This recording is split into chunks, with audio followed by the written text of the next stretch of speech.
Hi everyone.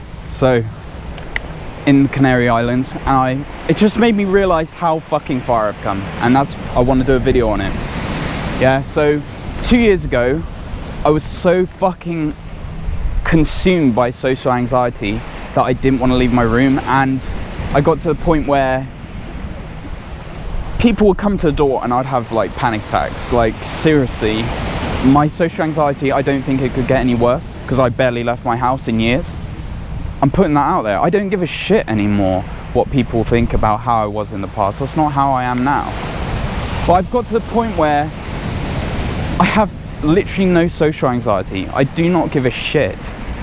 And some people out there would like to assume that, not assume, like to say that social anxiety, you've got to go on this huge journey of thinking yourself out of social anxiety, and it's so bullshit and misleading because it makes you feel powerless because the feeling is so fucking consuming. Yeah, you can't think yourself out of that. Now, understand with social anxiety, lifestyle factors play a role in it. Yeah, they amplify it. They're not the root cause, but they amplify it. For example, if you have an unhealthy diet, you're going to bed late, you are stressed out, your cortisol levels are through the roof, all these things are amplifying that feeling of anxiety that once would have been a whisper but now is a shout. And when it comes to social anxiety and depression and things like this, you have to make sure you're doing the right things in your lifestyle first and have patience. That feeling of anxiety is going to decrease over time to something manageable. When I came out the other side of my chronic illness, I had social anxiety still, but it was nowhere near the level of what it was. It was something that I could control more. It was something that I could actually come to, like, it was something that I could dismiss. Yeah? When you have extreme social anxiety, whether you're feeling sick, you can't think yourself out of that. You know, just one example. For example, if you're going to bed late every night, this is going to have an effect on your body and how it functions, and everything's going to seem so much harder than it should be. You will get to a point where when you are changing your lifestyle for the better, your body is functioning better and you're able to deal with situations much more calmly.